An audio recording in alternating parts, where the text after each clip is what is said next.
বন্ধুগণ, আমরা সাধারণত নর্মাল আলু ভাজা তো খেয়েই থাকি। এই মশলাদার আলু ভাজা একবার বানিয়ে খান, ভাত রুটি পরোটা যার সঙ্গেই খাবেন, এমনকি মুড়ির সঙ্গেও এই আলু ভাজা খেতে অসম্ভব মজাদার। আর তৈরি করা এমন কিছু ঝামেলা নেই, একদম হালকা পাতলা মশলা দিয়ে। এই জন্য আমি প্রথমে নিয়েছি মোটামুটি মিডিয়াম সাইজের 4টে আলুগুলোকে এভাবে কেটে একটু মোটা মোটা করে লম্বা লম্বা করে নিয়েছি।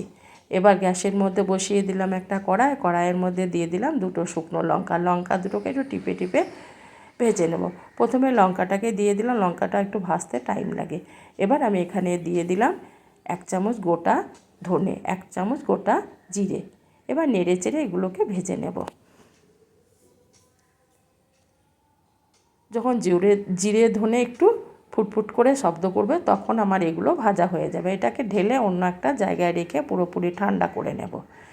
ওই কড়াইয়ের মধ্যেই দিয়ে দিলাম কিছুটা সর্ষের তেল। তেলটা গরম হলে দিয়ে দিলাম গোটা জিরে ছোটো চামচের 1 চামচ। তেলটা ভালো করে গরম হলে এখানে আমি আলুর টুকরোগুলোকে দিয়ে দিয়েছিলাম, আর সঙ্গে দিয়ে দিয়েছিলাম পরিমাণ মতো লবণ। মিনিট 3 একটু নেড়ে চেড়ে ভেজে নেওয়ার পর আমি এখানে দিয়ে দিলাম আদা আর কাঁচা লঙ্কা বাটা। আদা আর কাঁচা লঙ্কাটাকে দেওয়ার পর আবারও আলুর সঙ্গে নেড়ে চেড়ে ভাজতে থাকবো। আর গ্যাসটা আমার লো টু মিডিয়ামে আছে। আস্তে আস্তে করে আলুগুলোকে আমি অনবরত নাড়তে থাকবো। এবার আমি মোটামুটি 5 থেকে 6 মিনিট পর আমি দিয়ে দিলাম গুঁড়ো মশলা, যার মধ্যে আছে প্রথমে দিয়ে দিলাম হলুদের গুঁড়ো, তারপরে দিয়ে দিলাম 1/2 চামচ কাসুরি মেথি আর হলুদের গুঁড়োটাকে দিয়ে দেওয়ার পর আবারও আলুগুলোকে আমি অনবরত ভাজতে থাকবো এইভাবে। এখানে আমি কোনো রকম জলের ব্যবহার করব না। এইভাবে ঢাকা চাপা দিয়ে আলুগুলোকে আমি ভেজে নেব। আবার ঢাকা দিয়ে দিলাম, গ্যাসটাকে কমিয়ে দিয়ে রান্না হতে থাক, আমি অন্যদিকে মশলাটাকে তৈরি করে নেব। মশলাটাকে পুরোপুরি ঠান্ডা করে নেওয়ার পর আমি এটাকে গুঁড়ো করে নিলাম। হ্যাঁ বন্ধুরা, একদম মিহি করে আমি গুঁড়ো করব না, একটু গোটা গোটা ভাব যেন মশলার থাকে সেই রকম করে আমি এগুলোকে গুঁড়ো করে নিলাম। আবারও গ্যাস ঢাকনাটা খুলে আমি নেড়ে চেড়ে নেব, না হলে একইভাবে থাকলে তলে আলু পুড়ে যেতে পারে আর উপরের আলুটা কাঁচা হয়ে থাকবে। সেই জন্য অনবরত এইভাবে ঢাকনাটা খুলে একবার করে নাড়তে হবে আর একবার করে ঢাকা দিতে হবে। দেখুন বন্ধুরা, আলুগুলো আমার অনেকটাই সেদ্ধ হয়ে গেছে। আর যেটুকু আছে বাদবাকি আমি নাড়াচাড়া করব, মশলা দিতে দিতে এটাও সেদ্ধ হয়ে যাবে। যে মশলাটা আমি গুঁড়ো করে রেখেছিলাম সেই মশলা থেকে আমি 2 চামচ এখানে দিয়ে দিলাম। আবারও আমি নাড়াচাড়া করতে থাকবো। এই মশলাটাকেও আমি আলুর সঙ্গে ভালো করে ভেজে নেব।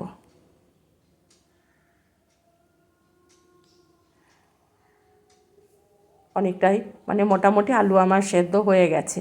আবারও আমি মশলাটা দেওয়ার পর আবারও আমি গ্যাসটাকে লো টু মিডিয়াম করে আবারও ঢাকা দিয়ে দিলাম। আবারও মিনিট 3 পর আমি ঢাকাটা খুলে আবারও নেড়ে চেড়ে নেব। এইভাবে ঢাকা চাপা দিতে দিতেই আলুটা পুরোপুরি নরম হয়ে যাবে, কোনো রকম জলের ব্যবহারের দরকার নেই। এবার আমি এখানে দিয়ে দেব